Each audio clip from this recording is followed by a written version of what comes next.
Well, we're lucky to live in a really environmental area, and I've always been somebody who's been quite concerned about the environment and increasingly climate change. I'm not a super geeky tree hugger or things like that. I still have a diesel tractor. I still eat meat or things like that. I try to lead what I think is more normal life, but the thought was, could we build a house that's more sustainable?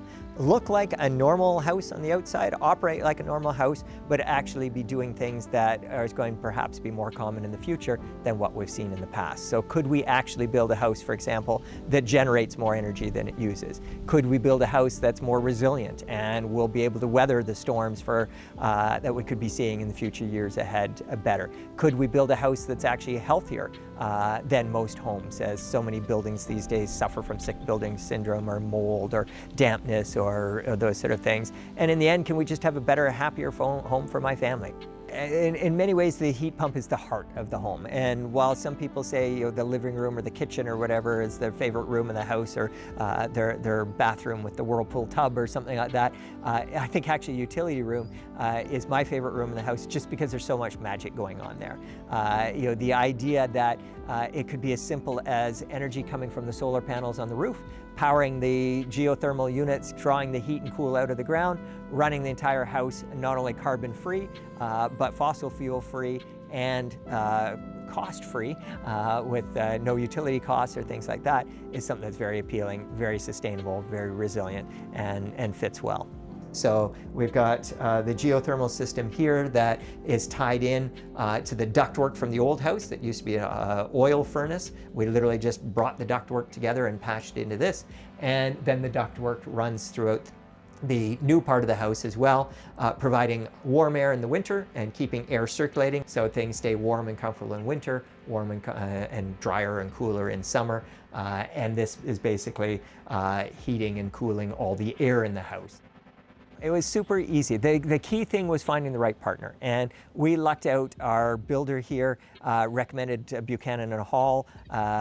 Buchanan and Hall were amazing, and not only did they know how to do the ductwork really well and all those things that they would have had to do if we were just doing a propane furnace or oil furnace or whatever an alternative system would have been, or I'll call it a more traditional system would have been, but they knew the geothermal side of things. They were eager to learn and be willing to try new aspects of it as well. How do we fit this into a timber frame home? How do we do it so that you can't see the ductwork or things like that? And in the end, they did an incredible job in the install. And frankly, they've done such a good job that I've hardly seen them since. We were upgrading the electrical panel because of the build anyways, but we were just going from 130 amp to a 200 amp. So that was really nothing. And we're running not one, but actually two geothermal units off of that, both the forced air system as well as the hot air system, as well as the rest of our entire house, multiple EV chargers, an electric dryer, an electric stove, all kinds of things run without an issue or a problem. The house is consistently warm, consistently cool. We don't have to worry about it. And one of the other things is it's incredibly economical. We're running the new house, which is significantly larger than just the previous home we added the addition onto, for less than we were paying before just to run the old part of the house. So the efficiency has been an impressive surprise as well. No, and touch wood, it just purrs away down there. I don't even have to think about it. And that's how we designed so much of the house. We designed the house just to be independent and look after itself and just notify us if there's a problem or an issue. And that's exactly what we see with the geothermal system, that hardly ever have to think about it. It just kind of does its thing.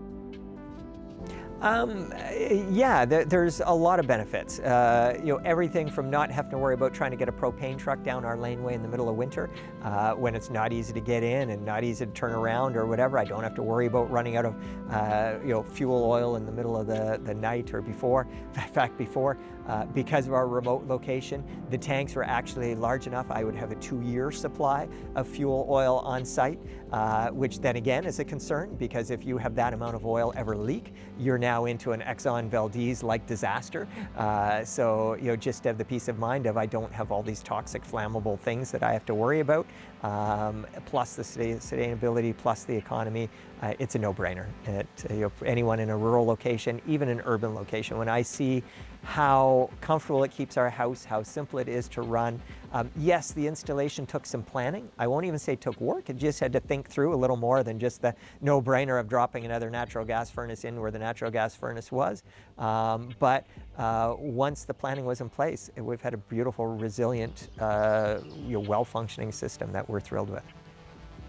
Yeah, ask for what you want.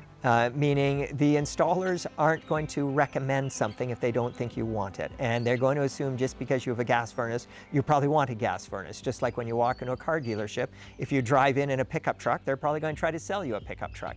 And so therefore, let them know what you want and let them know that, yeah, you've loved your pickup truck, but it's a gas guzzler and you can't stand it and it's noisy and it's forever in the shop or whatever. And let them see what they offer as suggestions, because I think the same will be with our home heating systems or things that we don't often think about, but on the other hand, you're woken up half the night because you hear the clanking thing again or whatever. There are better options out there. Ask for it, demand better, know that others are doing amazing things, and become part of that new wave yourself.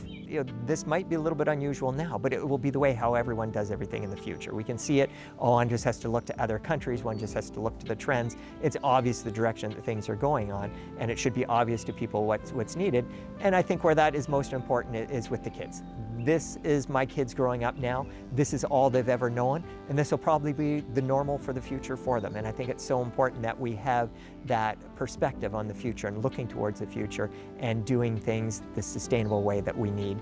It's not just for the economics, it's not just for the sustainability, it's for those future generations and knowing that they can have a better life because we've taken the time to do things with a little more care or a little more thought or a little more effort or ambition with them.